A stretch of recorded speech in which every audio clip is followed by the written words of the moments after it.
Clara never believed in haunted houses. She believed in leaky pipes, old timber, and the way loneliness made ordinary noises sound like whispers. But that was before the house on Hollow Vale started listening back. She and her husband, Daniel, had moved in only 3 months ago, a sprawling, century-old farmhouse with ivy climbing the walls and a cellar that always felt a few degrees too cold. Daniel loved it, said it had character. He even joked that it had personality. At first, it was just creaks and drafts, the sort of things Clara ignored while unpacking boxes. But one night, she woke to the sound of Daniel whispering in the kitchen. She patted down the hall in her robe, half asleep, ready to scold him for staying up so late again. But when she turned the corner, he wasn't whispering. He was listening. Daniel stood in the dark, barefoot, head tilted toward the floorboards like he was trying to catch a sound just beyond hearing. His face was pale, eyes wide, and his lips were trembling. "Daniel?" Clara whispered. He didn't answer, didn't even blink, just crouched down and pressed his ear harder against the wood. Then, after a long, breathless silence, he said in a voice that didn't sound like his own, "They're saying my name." Clara froze. "Who?" He slowly turned toward her, his expression hollow and strange. "The ones under the floor." Clara laughed at first, a nervous, shaky sound that didn't quite belong to her. "Daniel, you're half asleep," she said, flicking on the kitchen light. The bulb flickered 3 times before holding steady, washing everything in a sickly yellow glow. But Daniel didn't laugh. He was still crouched on the floor, eyes unfocused, lips moving silently, as though he were mouthing a reply to someone she couldn't hear. Clara reached for him. "Daniel, please." The moment her fingers brushed his shoulder, he jerked upright and stumbled back, knocking over a chair. His breath came in harsh, shallow bursts. He looked around the room as if waking from a nightmare. "Clara, I heard them," he stammered. Voices. Whispers from inside the floor. "They knew my name." She wanted to tell him it was just the wind through the vents, or the pipes again, but the look in his eyes silenced her. There was something there, something that didn't belong in a rational man. That night, neither of them slept. Daniel sat by the window until dawn, staring at the kitchen floor. By morning, he had a theory, a desperate, unsettling one. "There's a crawlspace," he said, gripping his coffee like it was keeping him anchored. "Old houses like this always have one. Maybe something's trapped down there. An animal. Or—" He didn't finish the thought. Clara forced a smile. "Then we'll check it after breakfast. Together." But when she came downstairs an hour later, the kitchen door to the cellar was already open. A flashlight beam flickered in the dark below, and Daniel's voice, faint but trembling with awe, drifted up the steps. "Clara, I think I found something." Clara's heart thudded as she called down the stairs. "Daniel? What did you find?" No answer. Only the low hum of the house, the old pipes, the faint ticking of something metallic below. She hesitated at the top of the cellar steps, the air heavy with dust and something else, a faint, sour smell, like damp earth and rot. "Daniel," she tried again. The flashlight beam wavered across the dirt floor below, catching the edge of a shadow. Slowly she descended. Each step groaned beneath her weight. When she reached the bottom, she found him kneeling near the far wall. The old stone foundation was cracked open in one corner, revealing a jagged hole just big enough for a person to crawl through. He turned toward her, eyes bright and feverish. "It's hollow, Clara. There's another space under here." She peered into the gap. A cold draft slipped out, carrying a smell of old, wet wood and something faintly metallic. "I think it's a sealed room," Daniel whispered. "They must have built over it." Clara felt a prickling at the back of her neck.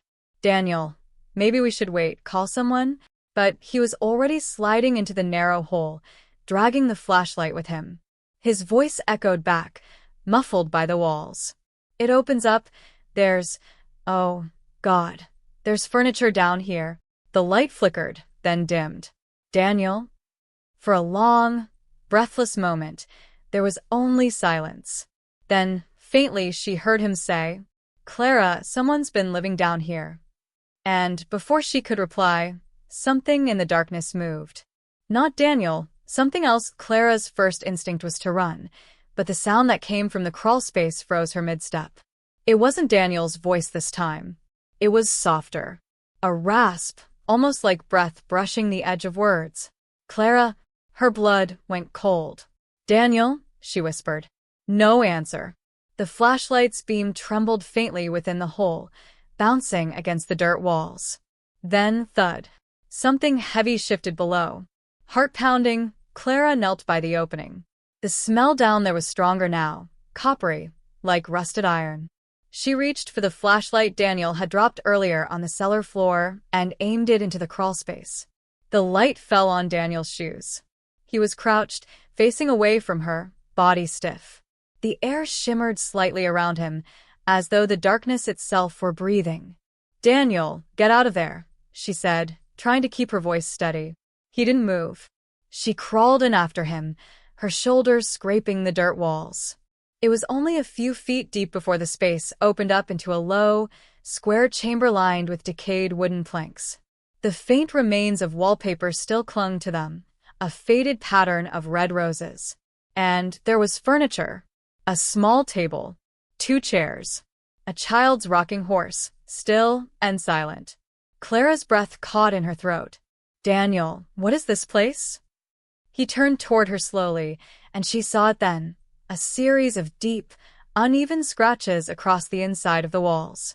Words, carved in jagged letters. She raised the flashlight. The message repeated again and again, desperate and uneven. Stay above. Don't listen. And beneath it, newer scratches, fresher, still dusty at the edges, forming a single line. Welcome back, Daniel. Clara's hand went cold around the flashlight. Daniel looked up at her, trembling. Clara, I didn't carve that. From behind the rocking horse came the soft sound of a child's giggle. The sound was faint, too faint to be real. A child's laugh, high and breathy, echoing in a space where no child should exist. Clara froze. The beam of her flashlight trembled across the floor. Daniel, she whispered. Did you hear that? He didn't answer. His gaze was locked on the corner of the room, where the rocking horse now stood slightly askew. It hadn't been that way before. Daniel, she repeated, more urgent. Then came another giggle. Closer this time, right behind the rocking horse. Clara swallowed hard. Is someone there? For a moment, there was silence. Then, the horse began to rock, slow at first, a gentle creak, creak, creak, as though stirred by a passing breeze. But there was no breeze here. The air was heavy, unmoving. Daniel reached forward, his hand trembling. Stop, he said, to the horse, to the air, to whatever unseen thing was listening. The rocking halted. Then, a voice, not a child's giggle now, but a whisper, faint and close, like someone pressing their lips to Clara's ear. Why did you come back? Clara dropped the flashlight. The beam rolled across the dirt, slicing through the dark just long enough for her to see what Daniel was staring at. In the corner behind the rocking horse, a small figure crouched, pale, hair tangled, eyes like wet glass. It smiled, revealing a mouth full of dirt. And when it spoke again, the voice came from under the floor. Welcome home. Clara screamed, but Daniel lunged forward before she could stop him, his voice breaking. Who are you? The figure's grin widened. You don't remember me? The floor beneath them groaned, and then split. A crack snaked across the boards, swallowing the rocking horse whole. The air filled with dust and the sound of hundreds of faint, echoing voices, whispering, laughing, crying, all at once. Clara clawed for Daniel's arm, but he was already slipping toward the hole. And in that final instant, as the darkness swallowed him, she heard him whisper back, not to her, but to them. I remember now. For a long, terrible moment, there was only the echo of his voice. Then silence. The dust hung thick in the air. Clara coughed, her throat burning, eyes watering as she reached toward the hole where Daniel had vanished. Daniel, she cried, but her voice was swallowed by the dark. The air below pulsed faintly, like the house itself was breathing. She grabbed the edge of the broken boards, shining the fallen flashlight down into the opening. There was no sign of him. Just earth. A deep, uneven pit lined with splintered beams. But something glinted near the bottom. A shard of glass? No. Not glass. A photograph. Clara hesitated, then reached down as far as she could, fingers brushing the edge. She managed to pull it free, and the moment she turned it over, her stomach dropped. It was a picture of the house. Their house. But older, decades older. The ivy was young, the roof sharper, the paint a fresher white. And there, on the front steps, stood a family of 3. A man. A woman. And a small boy, with Daniel's same sharp chin and familiar gray eyes. She blinked, shaking her head. No, that's impossible. Then she saw the faint writing on the back of the photograph. The ink had bled with age, but the names were still clear. Daniel, age 7. With mother and father, 1972. Clara's mind reeled. Daniel wasn't even born until 1983, or so he told her. The flashlight flickered once, twice, and in that brief burst of light, she saw movement at the bottom of the pit. Something pale. Crawling. Then, Daniel's voice again, soft and strange, echoing up from below. Clara, I know who they are. She leaned closer, tears stinging her eyes. Daniel, where are you? His voice came again, closer now, though she couldn't see him. They're still down here, waiting for me to finish what they started. Then, a hand shot up from the darkness. But it wasn't his. Clara stumbled back with a strangled cry as the hand clawed out of the opening. It was small, gray with soil and age, the nails splintered and blackened. Not Daniel's, never Daniel's. The fingers flexed once, twice, and then grabbed the edge of the floorboards. Clara scrambled to her feet, fumbling for something, anything, to defend herself. Her hand closed around a rusted metal pipe by the wall.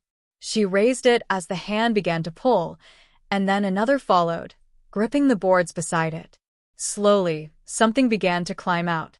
The figure that emerged was no taller than a child, but its body was wrong, too thin, too stiff, its movements jerky, as though the joints had forgotten how to bend. Its head tilted up, and Clara saw the face. Or rather, the mask of a face, skin stretched too tightly over hollow features, a mouth that didn't quite close. The eyes were dark, empty sockets, yet somehow watching. Clara backed away. "Where's Daniel?" she whispered. The figure cocked its head, and in that same, soft whisper she'd heard before, it said, "He's home now." Then, a sound from behind her. A slow creak, like footsteps on the cellar stairs. She spun around. The flashlight beam trembled across the stairwell. Someone was coming down, step by step. At first she thought, Daniel, but as the figure came into view, her breath caught. It was Daniel, and yet not. His skin was pale, his eyes distant and glassy, his clothes streaked with dirt. He moved slowly, deliberately, like a puppet guided by invisible strings. "Daniel," Clara whispered, tears filling her eyes. "Please say something." He stopped at the bottom step. For a long moment he didn't move. Then, with a mechanical sort of grace, he turned his head toward her and smiled. "They showed me," he said quietly. "They showed me what's beneath the house." Behind him, more pale hands began to crawl from the hole, one after another, gripping the floor. Daniel stretched out his hand toward her. "Come see, Clara." The house gave a low, shuddering moan, as if the very walls were waking up.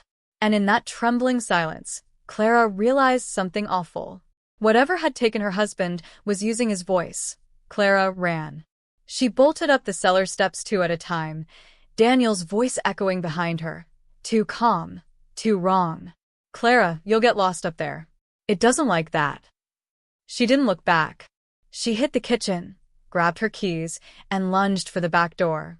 But when she turned the handle, click. It didn't budge. She twisted harder, panic rising. Come on. The deadbolt slid open. She heard it, but the door stayed shut, as if the frame itself were holding it closed.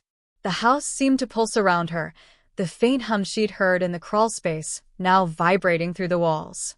From somewhere deep within, something shifted. "Clara," Daniel's voice floated up from the cellar, closer now, though she hadn't heard his footsteps. "Please. "Don't fight it." She turned. He was standing in the doorway again, head tilted, watching her. The cellar light flickered behind him, shadows stretching unnaturally long. "Daniel," she said, her voice shaking. "Whatever's down there, it's not you. You need to fight it." He smiled faintly.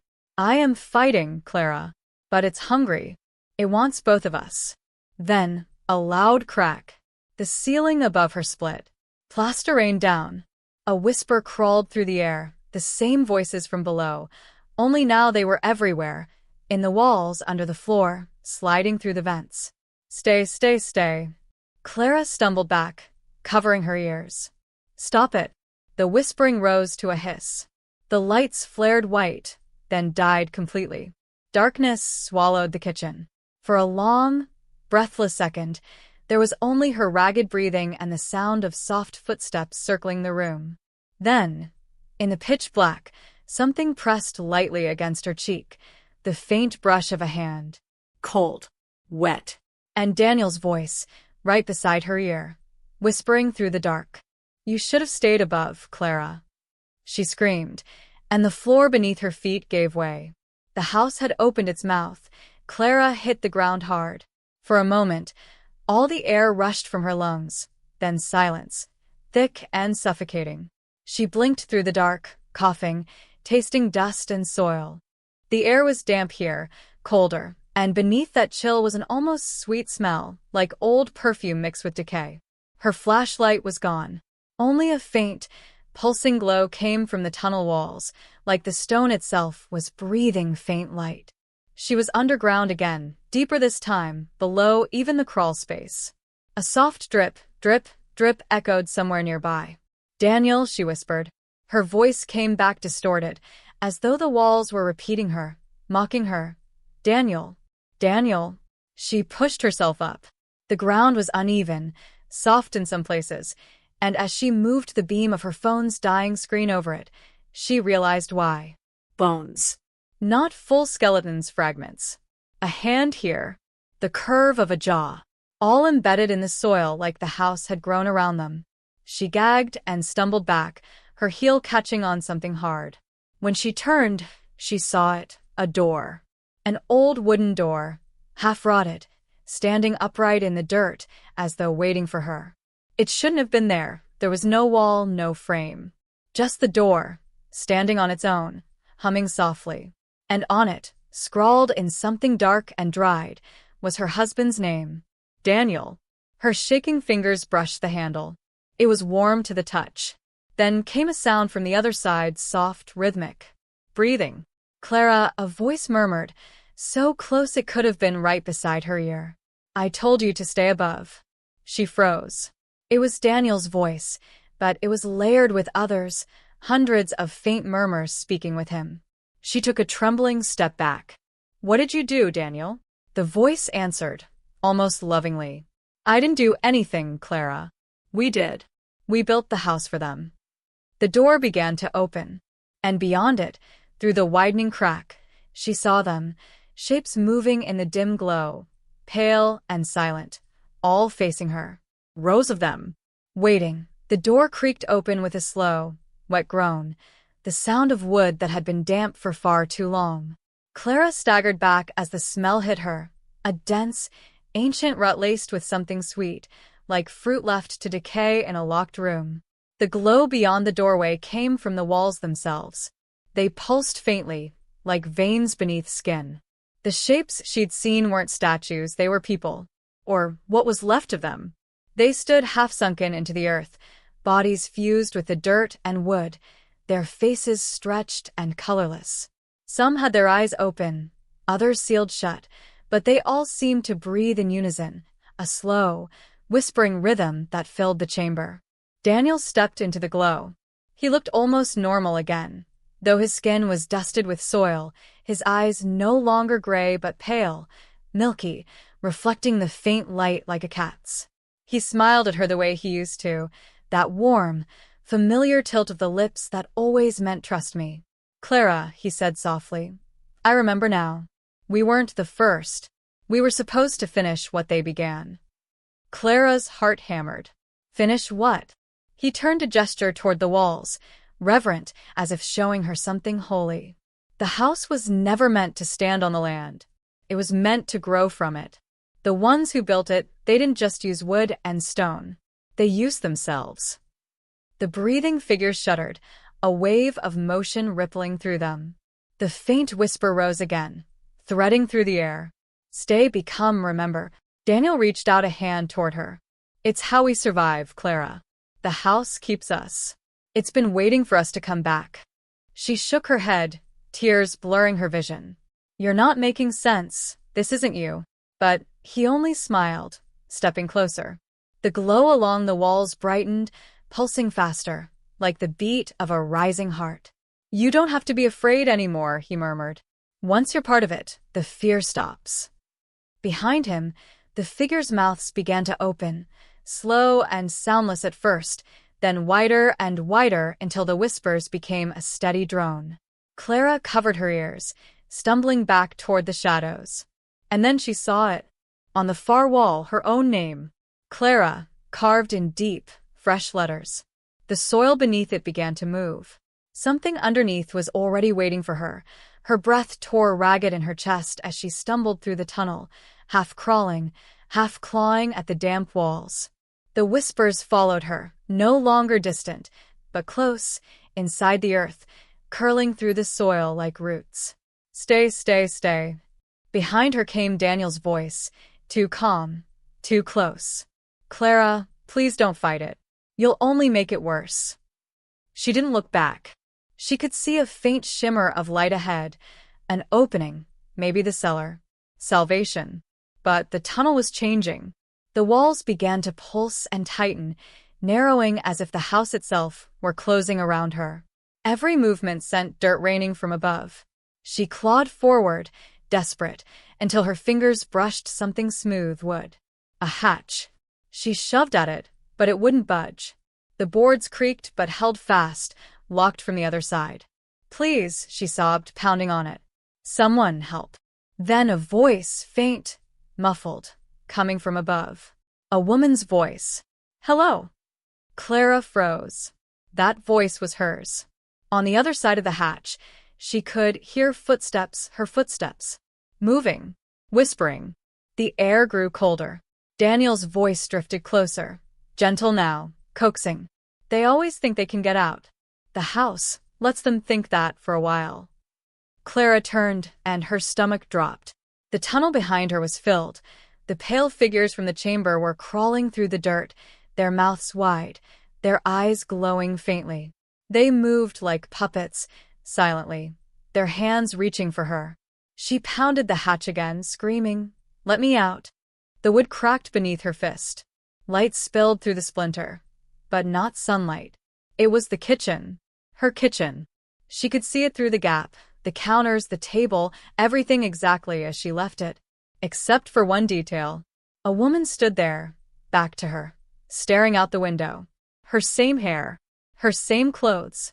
The woman turned her head slowly, and Clara saw her own face, smiling faintly. Daniel's voice came from right behind her ear. She came back for you. Hands burst through the soil and pulled Clara down. The last thing she saw was her own reflection, watching from above, before the hatch sealed shut. Morning sunlight poured through the kitchen windows of the house on Hollow Vale, painting everything gold. The ivy outside rustled gently. Birds sang. It looked peaceful, ordinary, as if nothing had ever gone wrong beneath its floors.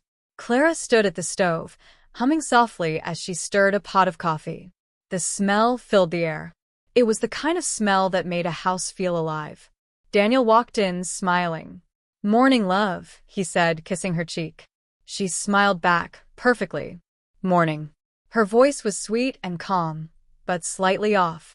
Just a shade too slow, like a recording played a little too late. He sat down at the table, watching her.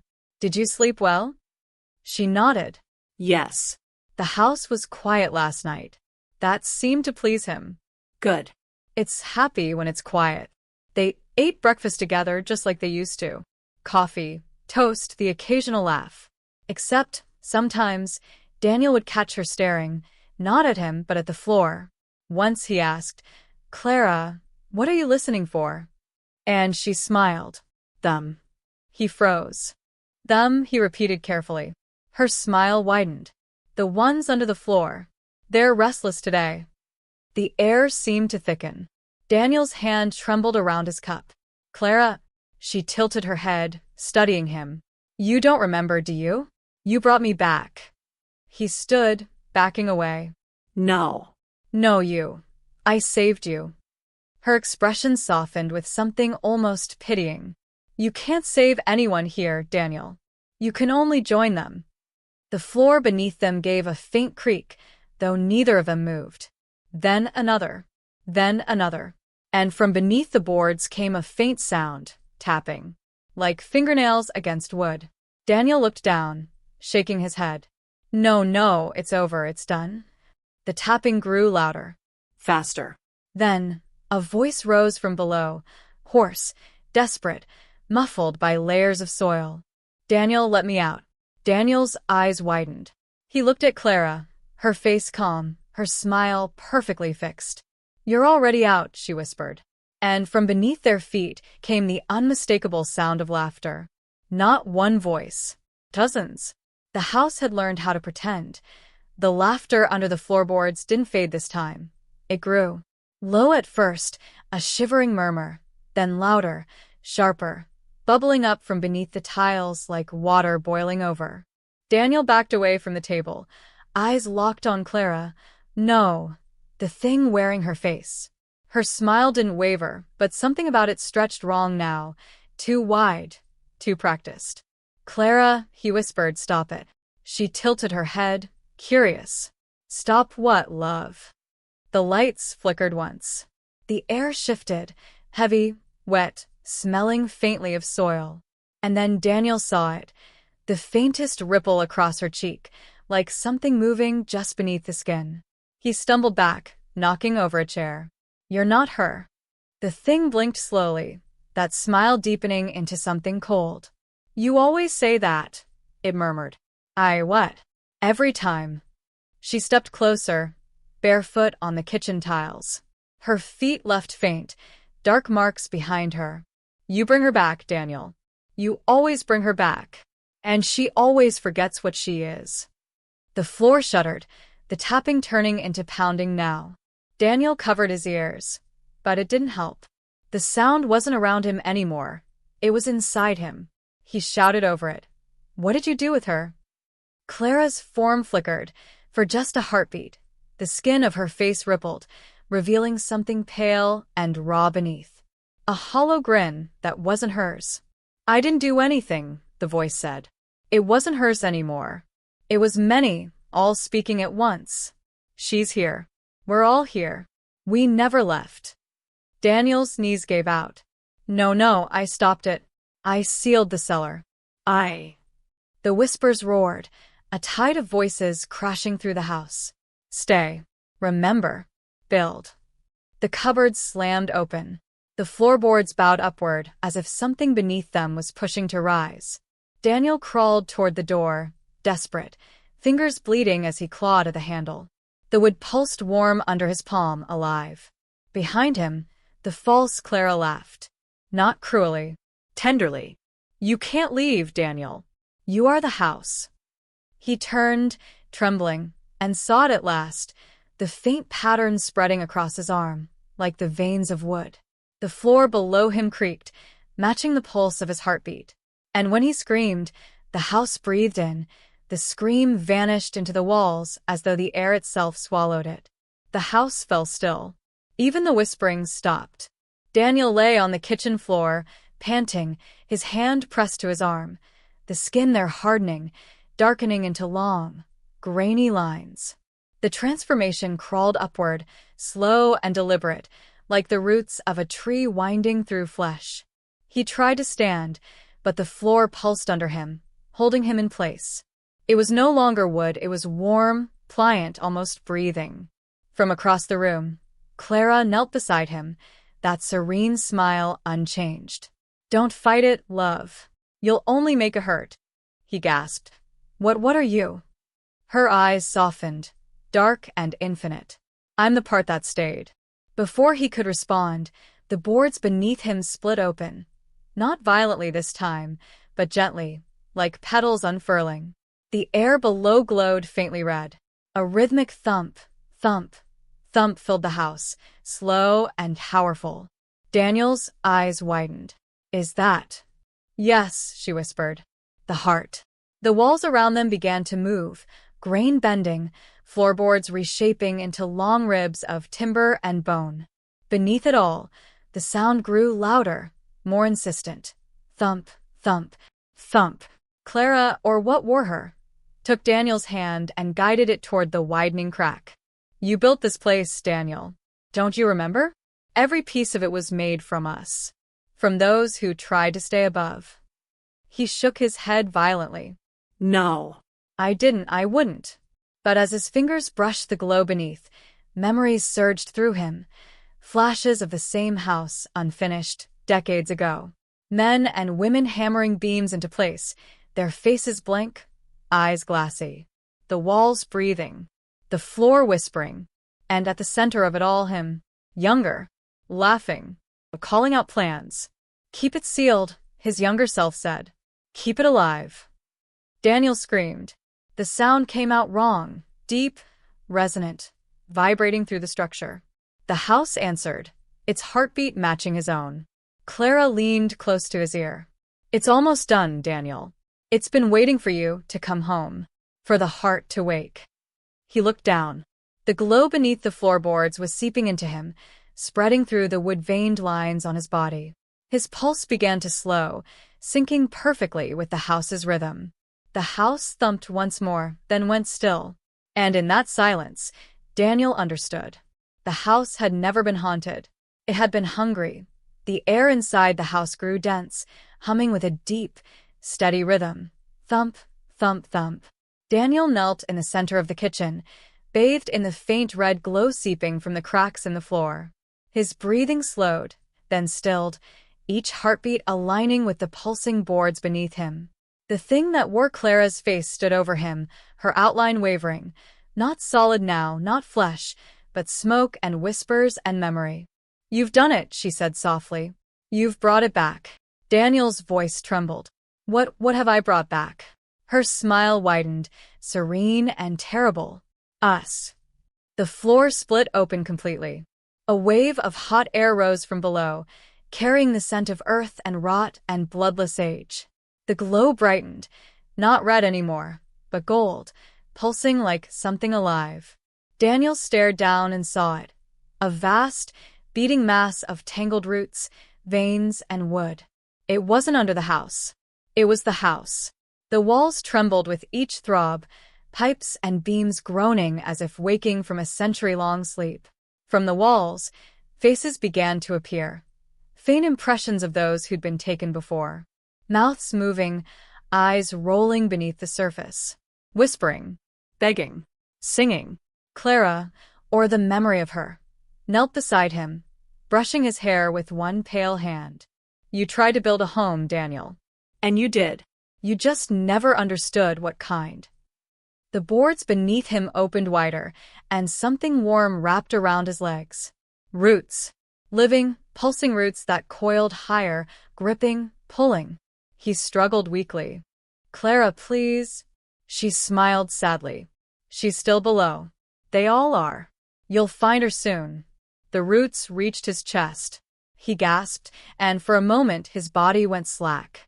The heartbeat beneath the floor merged with his own. The glow around them blazed. Then silence.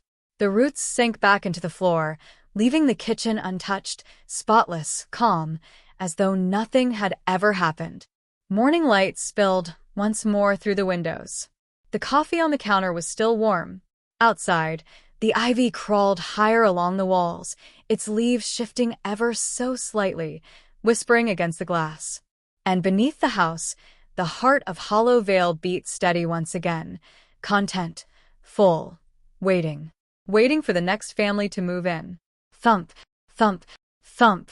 Would you like an epilogue? A quiet final scene that reveals what happens when the next owners arrive? Epilogue, the new owners. 6 months later, a young couple pulled their moving van up the long gravel drive to the house on Hollow Vale. They stepped out, shielding their eyes against the sunlight, smiling. "It's perfect," the woman said, gazing at the ivy-covered porch. "Old bones, good light, plenty of space," her husband agreed. The realtor handed them the keys. "You'll love it here. Just a bit of history in the foundation, that's all. Don't mind the creaks. These houses settle." When the couple entered, the air felt cool and faintly sweet, like flowers after rain. Sunbeams danced across the kitchen floor. The boards were smooth, newly varnished, warm underfoot. "Feels alive," the woman said with a laugh. Her husband grinned. That's the charm of an old house. That night, as they unpacked, the wind whispered through the chimney, or so they thought. The husband paused, frowning. "Did you hear that?" Sounded like a voice. "Probably the vents," she said, distracted. "These old places talk." Beneath them, deep below the varnished floors, something stirred. The faint rhythm began again, slow, patient, almost affectionate. Thump, thump, thump, and from the cellar a woman's voice, soft, distant, smiling, whispered up through the pipes. "Welcome home."